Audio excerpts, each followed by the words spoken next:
bring y'all a shootout. It's been a minute since we had some some of that action on the channel. So it's a active self-defense video. It's a guy, I guess he defended himself against some robbers. So we finna get into it. But make sure y'all like, comment, share, and subscribe before and after the video. Hope y'all having a good day, good week, good weekend, good month, good year. Chat, hopefully it's a great one. Let's get into it. We got the Beezy in the background. Hope y'all smoking on something too. Let me know in the comments if y'all is. Set what you'll do about it. You set the tone. You might not acquire the right environment, but you set the Hi everyone, tone. welcome to today's lesson here at Active Self-Protection. I'm your host, John Correa. Today, we get a doozy of a lesson from Jamaica. Palm pepper spray is next generation OC spray. It's hot at 1.4% major capsaicinoids, and its modular design means you can customize it exactly to you. 3 different setups, lots of different color combinations.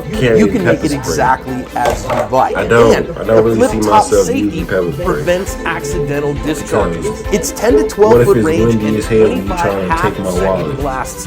Make sure I'm not you finna risk keep that. that long range You can only use that at in long certain range. situations. I trust Palm OC and I recommend it for everyone for self-defense. Go read the news story that I posted on this one. It starts with something totally unrelated. These 2 guys followed a guy back from the bank. As he ran into the house to get away from them, they tried breaking down his door. He shot through a window a couple times, which caused them to run away. Those gunshots, though, were recognized and heard by a businessman who's across the street. So he comes out with a gun in a holster in his waistband, sees 2 dudes running away from that, asks them if they're okay. They start shooting at him, so he draws his own gun and shoots back at them and hits the one who got off a couple of shots at him. His buddy does his best Usain Bolt impression and runs off down the road, but the guy... He said, "You guys okay? Why y'all shooting at me for?" Dude's running away from that, asks them if they're okay. They start shooting at him, so he draws his own gun and shoots back at them and hits the one who got off a couple of shots at him. His buddy does his best Usain Bolt impression and runs off down the road, but the guy who was hit, I guess, was hit twice, according to what I can see, and fell down in the road there and dropped his gun. And because he did, our defender, who again was uninvolved in the very first incident, stopped shooting at him, made sure his gun was out of the way, and then they held him there for the cops. The second guy who ran off, according to the news story, ended up coming back into the neighborhood and kind of hanging out while the cops were there. And so he was pointed out to the cops as well, and they took that dummy into custody as well. The news story does note about serial numbers on the guns and all these things. Kind of an interesting thing how close they track that stuff there. But looks like the good guy did what he needed to do here. You know, it's funny. We see armed people defending themselves in Jamaica. It feels like more often than we see it in Texas. Texans, what the heck's wrong with you? Seriously. As far as the incident that started this, I don't recommend shooting kind of blindly out a window to scare someone or to try to get them to leave. That's a bad idea. Decreases your capacity, sends bullets off into wrong places.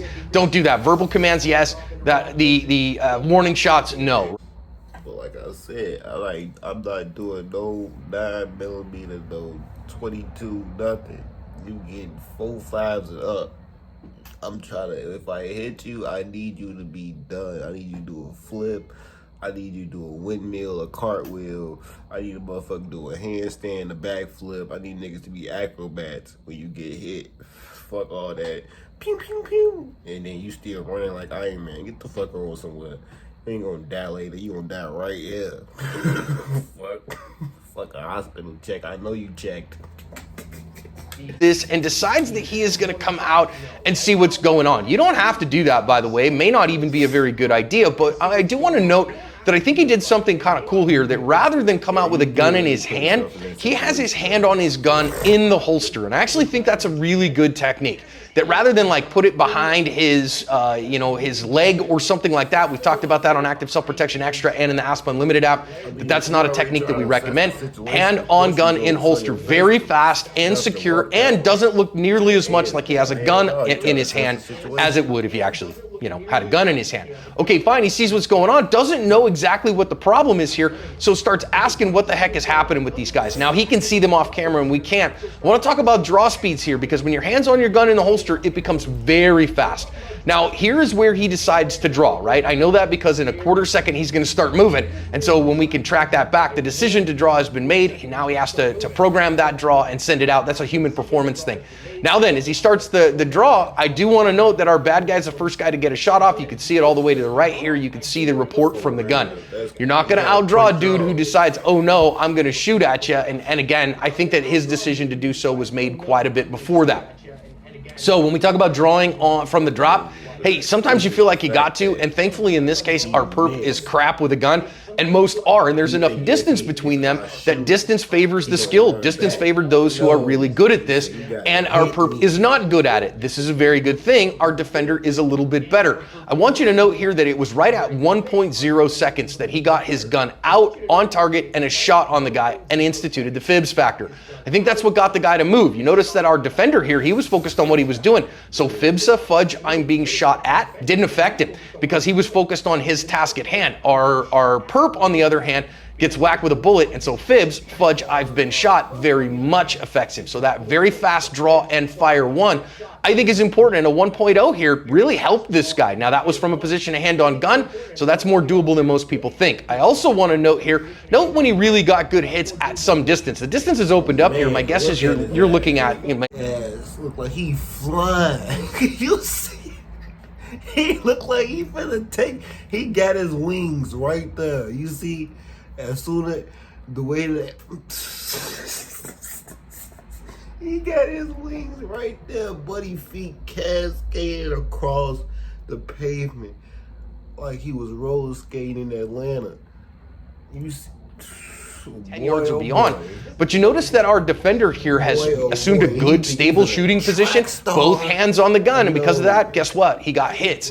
And so this is one of our shooting, you know, fundamentals here that we talk about. You know, shooting and moving, when it's time to get hits, if it's time to shoot, shoot. If it's time to move, move. Make sure that you're good at doing that, rather than try to kind of do both, because most people don't hit very well when they are shooting on the move. Now, as far as follow-up actions, I really would recommend for a private citizen here, you get away from the threat. Remember, your mission is to break contact with a deadly threat. Instead, he goes into it here. I don't know if this guy's got another gun on him. He doesn't show me any evidence of that, but I'm gonna get away from that threat if I can. If you feel like you can't because your wife is there, you got other problems there, reasons you couldn't get away, well then make sure you try to secure that gun and stay away from him, right? You have a gun in your hand. That gun in your hand is an incredible distance tool, right? It has a functionally infinite range. So stay a distance to him like he is right here. And I would recommend somebody else call 911. So our defender here is the one who got on his cell phone and called for emergency services.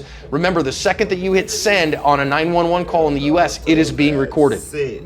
I would recommend that you have somebody else, that you tell your spouse or somebody else there, or a bystander, let them call 911, because what they say cannot be held against you necessarily in a court of law, but everything you say can, and the entirety of your 911 call is admissible as what we would call an excited utterance. And so I would recommend you have somebody else do that. Thank God this guy was carrying. Thank goodness. I think he used a great technique here. He was accurate and good. There's several great lessons here. This dude covered his ass. Accurate and good. There's several great lessons here. But hell no.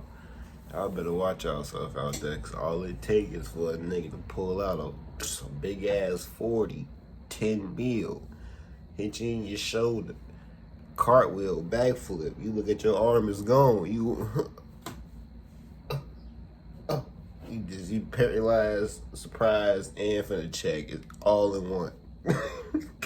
Don't be out here paralyzed and surprised, Fronto. I'm gonna see y'all next for love, y'all.